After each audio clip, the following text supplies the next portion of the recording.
Bom dia a todos, que a paz de nosso Senhor e Salvador Jesus Cristo esteja contigo, meu irmão e minha irmã. A mensagem de hoje tem como tema pensar certo ou errado. E nós vamos abrir a palavra de Deus na carta de Paulo aos Romanos, capítulo 10. Eu vou ler do versículo 8 ao 10, que diz assim: Mas que diz, a palavra está junto de ti, na tua boca e no teu coração. Esta é a palavra da fé que pregamos, a saber, se com a tua boca confessares ao Senhor Jesus e em teu coração creres que Deus o ressuscitou dos mortos, serás salvo. Visto que com o coração se crê para a justiça e com a boca se confessa para a salvação. O que nós cremos é o resultado do nosso pensamento. Se pensarmos erroneamente, vamos crer também de maneira errada. E se a nossa crença for errada, a confissão também o será. Ou seja, o que dissermos estará errado, porque tudo depende do nosso modo de pensar. Mas a palavra de Deus nos foi dada para endireitarmos os nossos pensamentos. Jesus disse em Marcos 11:23, porque em verdade vos digo que qualquer que disser a este monte, ergue-te e lança-te no mar, e não duvidar no seu coração, mas crer que se fará aquilo que diz, tudo o que disser lhe será feito. Nosso pensamento precisa estar em harmonia com a palavra de Deus, porque não poderemos crer além do que nos revela a sua palavra. A Bíblia diz: confia no Senhor de todo o coração e não te estribes no teu próprio entendimento. Mente. Provérbios 3:5. E ainda, destruindo os conselhos, raciocínios e toda altivez que se levanta contra o conhecimento de Deus, e levando cativo todo entendimento à obediência de Cristo. 2 Coríntios 10:5. A Bíblia também nos fala: e não vos conformeis com este mundo, mas transformai-vos pela renovação do vosso entendimento, para que experimenteis qual seja a boa, agradável e perfeita vontade de Deus. Romanos 12:2. Renovamos a nossa mente estudando a palavra de Deus. A Bíblia ensina a ter a mente de Cristo. E a única maneira de termos a mente de Cristo é estudando a sua palavra, crer nela de todo o coração e agir conforme os seus ensinamentos. A palavra de Deus também nos ensina a pensar nas coisas que são boas, puras e honestas, se houver nelas alguma virtude. Filipenses 4:8. Portanto, a palavra de Deus realmente tem muitas coisas a dizer sobre a mente. Entretanto, precisamos compreender que os pensamentos podem surgir de duas fontes distintas. Em outras palavras, os pensamentos que vêm à nossa mente nem sempre se originam dela. O diabo coloca muitos pensamentos de fora. Esta é uma fonte. Por outro lado, pensamentos de Deus vêm do nosso interior. Eles vêm através do nosso espírito para a nossa mente. Quando você fica em comunhão estreita com o Senhor, por meio da oração, meditação e estudo da sua palavra, aprende a distinguir a origem dos seus pensamentos. Naturalmente, pensamentos malignos são do diabo. Deus é amor, e o amor não pensa, não ouve e não vê mal. Esses tipos de pensamentos vêm de Deus. As referências feitas sobre a mente confundem muitas pessoas. Porém, no tocante ao fato de crer, muitos pensam que creem e realmente o fazem em suas mentes, mas não em seus corações. Paulo disse em Romanos 10:9: se com a tua boca confessares ao Senhor Jesus. Isso não se refere à confissão de pecado, nem é uma confissão de fraqueza. Em vez disso, é uma confissão do senhorio de Jesus Cristo. E continua dizendo: e em teu coração creres que Deus o ressuscitou dos mortos, serás salvo. Visto que com o coração se crê para a justiça, e com a boca se faz confissão para a salvação. Nesse momento, vamos definir o significado da palavra confissão. Em primeiro lugar, é afirmar alguma coisa na qual cremos. Em segundo lugar, é testificar algo que conhecemos. E em terceiro lugar, é testemunhar uma verdade que abraçamos. Um exemplo da face legal da redenção, nós costumamos orar: Deus, salve este homem, ou Deus, cure aquela mulher. Entretanto, Na mente de Deus, ele já curou essas pessoas e as salvou. Em outras palavras, Deus estava em Cristo reconciliando o mundo consigo mesmo. Jesus não precisa morrer novamente para salvar ninguém. Ele já fez isso, não fez? Não precisa mais verter o seu sangue. Deus já fez tudo o que precisava para prover a nossa redenção. Aquilo que o Senhor legalmente comprou, realizou e proveu para nós se torna nosso, experimentalmente, quando cremos na palavra de Deus em nosso coração e confessamos com a nossa boca que isso é verdadeiro. Quando os pecadores ouvirem a palavra de Deus, terão seu modo de pensar endireitado. A palavra lhes mostrará que estão perdidos, são pecadores, não podem salvar a si mesmos, nem se tornar justos ou redimir-se sozinhos. Então repita assim comigo: Meu Deus, eu sou uma pecadora, não posso salvar a mim mesma, mas eu sei, de acordo com a tua palavra, que eu não posso me fazer justa, mas eu te agradeço, porque tu me amas e enviaste o Senhor Jesus para morrer por mim, e pela sua justiça posso ser redimida. Eu creio que ele morreu pelos meus pecados, de acordo com as Escrituras. Eu creio que ele ressuscitou dos mortos, e esta é a minha justificação. Eu confesso agora e o recebo como meu Salvador. Amém? Isso é pensar em linha com a palavra e crer no que a Bíblia diz. Confessá-la é criar uma realidade de salvação no espírito humano. Faz uma grande diferença o modo como o pecador é trazido à salvação. Por exemplo, se o modo de pensar de um pecador for endireitado logo no começo, se a sua atitude de crer for certa e a confissão for feita de maneira correta, será muito mais fácil para ele não vacilar na caminhada cristã. Por outro lado, se não lhe for dada a instrução suficiente, o diabo, então, tirará vantagem daquilo que ele não conhece. O pecador será derrotado e roubado naquilo que Deus já fez por ele. Porque se não conhecer a palavra de Deus e não souber como reter firme a confissão de fé, o diabo irá camuflar a situação e tentará fazê-lo sentir que nem sequer é salvo. Quando o novo convertido cometer errinhos, o diabo dirá: Bem, você fez isso e agora você pode desistir e ir embora. Em primeiro lugar, é necessário que saibamos o que a palavra fez por nós em Cristo. Creiamos e confessemos isso. É a confissão que cria a realidade. Então, ela se torna real em nossa vida. Em segundo lugar, é imprescindível que saibamos o que Deus fez por nós, por meio da palavra e do Espírito Santo. Em terceiro lugar, é preciso que saibamos o que o Senhor Jesus Cristo está fazendo por nós agora, no seu ministério atual, à direita de Deus Pai no céu.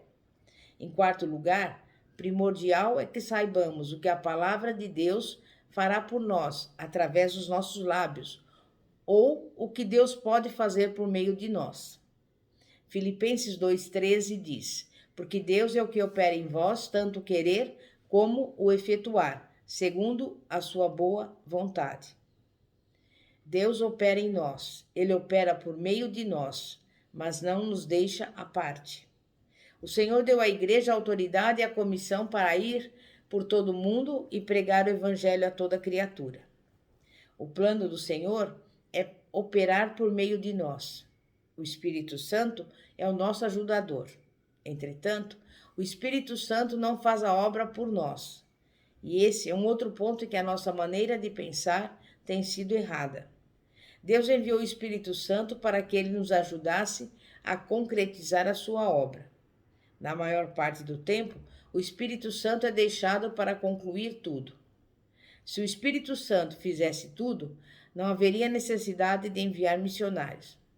Não é só o que você sabe pessoalmente sobre o Senhor Jesus Cristo que conta, mas é o que a palavra de Deus diz que você é em Cristo.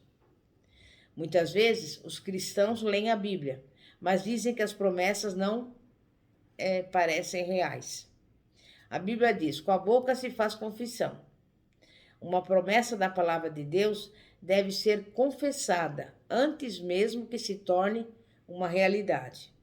De acordo com a palavra, já é real, mas para que ela se torne realidade em sua vida, você deve confessá-la como tal. Ao confessar o que você é em Cristo, clama por isso e assim anda. Está apropriando-se da realidade que legalmente é seu. Infelizmente, muitos nunca compreenderão isso. Permanecerão como bebês cristãos e não serão capazes de desfrutar da plenitude do que são em Cristo. Um cristão nascido de novo é uma nova criação. E essa nova criatura é simplesmente algo que nunca existiu antes. Cristãos nascidos de novo não são apenas pecadores perdoados. Não são pobres membros da igreja, fracos e vacilantes, que mal conseguem levar a vida. São novas criaturas em Cristo Jesus. Na maioria do tempo, vemos-nos apenas como salvos do pecado.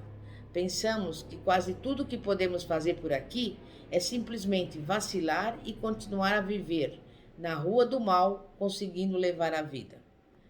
Na última casa do final do quarteirão, lá perto do beco da reclamação.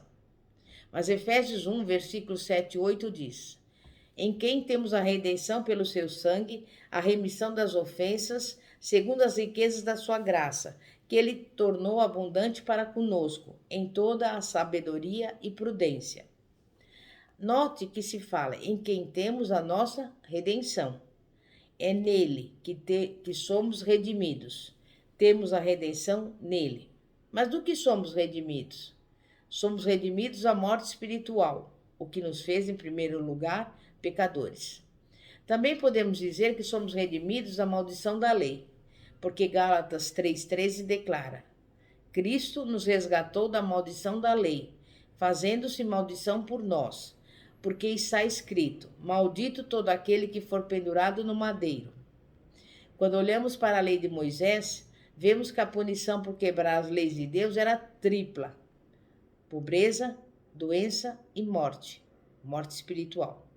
Jesus veio nos redimir porque fomos vendidos ao pecado e à morte espiritual, e Satanás estava nos dominando. Mas agora que temos a redenção em Cristo, o domínio do diabo sobre nós foi quebrado. Isso significa que ele perdeu o domínio sobre a nossa vida no minuto em que nascemos de novo, no minuto em que nos tornamos novas criaturas em Cristo Jesus. Quer dizer que recebemos um novo Senhor, um novo dono, para reinar sobre nós, Jesus Cristo. Antes, Satanás foi o nosso Senhor e dono. Ele nos dominava, porém agora que somos novas criaturas em Cristo Jesus, ele é o nosso Senhor. Romanos 6,14 aponta: porque o pecado não terá domínio sobre vós, pois não estáis debaixo da lei, mas debaixo da graça. Portanto, por não sermos mais dominados por Satanás, doenças e enfermidades não podem mais exercer senhorio sobre nós também. Antigos hábitos não podem nos governar mais. Sabe por quê? Porque somos novas criaturas em Cristo Jesus. Precisamos crer nessa verdade e então começaremos a falar sobre ela. A verdade tornar-se-á realidade em nosso espírito e seremos vencedores, vivendo uma vida vitoriosa em Cristo. Como está escrito em Apocalipse 12:11, eles venceram sobre ele pelo sangue do Cordeiro e pela palavra do seu testemunho. Se a pessoa já é nascida de novo em Cristo, a palavra já é uma verdade na vida dela. E tudo o que tem a fazer é reivindicar as promessas, alcançando-as e tomando posse, apropriando-se delas por si mesma. Mas as pessoas perguntam: se é obtido tão facilmente, por que eu não tenho isso? Se você tivesse 100 mil reais no banco, no seu nome, mas não soubesse, não traria vantagem alguma, mesmo que fosse seu. Você seria um mentiroso se dissesse que não era seu. O mesmo é verdade quanto às coisas espirituais. Se você não sabe que as coisas espirituais são suas, não lhes trarão benefício algum. Você tem que torná-las suas, não do ponto de vista legal, mas do ponto de vista experimental. Em Isaías 41:10 está escrito: Não temas, porque eu estou contigo. Não te assombres, porque eu sou teu Deus. Eu te esforço e te ajudo, e te sustento com a destra da minha justiça. Isso foi escrito a Israel, mas é ainda verdade hoje para nós. Então repita assim comigo e fale o seu nome. Eu, Fátima, estou tão feliz, porque tu estás comigo. És o meu Deus. Sempre me fortalece e me sustentas com a destra da tua justiça. E eu não tenho que temer, porque me disseste para não me assombrar. E esta é uma boa razão para não ter medo. Deus nos oferece saúde e libertação divinas. Pode alguém com quem ele está ainda sentir medo? Não. Se souber quem é Deus, não temerá. Mas muitos cristãos dizem: ó Deus, ajude-me. Deus realmente nos ajuda, porque Ele é um Deus misericordioso e desce até o nosso nível. Mas é muito melhor subir até o nível dele para alcançarmos as nossas bênçãos. Podemos alimentar nossa nuvem escura com pensamentos errados, confissões erradas e crenças erradas. Ou podemos tirar a nuvem escura com pensamentos certos, confissões certas e crenças certas, baseadas na palavra de Deus. Devemos nos tornar pessoas com mentes orientadas por Deus, e a única maneira de sermos assim é pensar os pensamentos de Deus segundo Ele. Em outras palavras, pense no que o Senhor diz na sua palavra e confesse que é verdade. Em nome de Jesus. Amém? É momento de oração. Santíssimo Deus e poderoso Pai, Pai de nosso Senhor e Salvador Jesus Cristo, vá em encontro daqueles que são doentes, daqueles que estão passando por algum problema no seu corpo.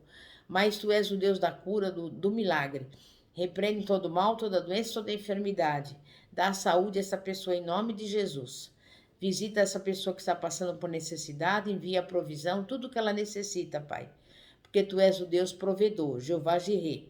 Também vai ao encontro dessa casa e dessa família, coloca nesse lar a união, a harmonia, a paz que excede todo entendimento e principalmente o amor do Senhor. É o que eu lhe peço e desde já agradeço em nome de Jesus. Amém e graças a Deus. E antes de concluir, eu convido você a se inscrever no nosso canal do YouTube, que se chama Igreja Poder de Cristo, cujo símbolo é uma semente, porque a semente representa a palavra de Deus.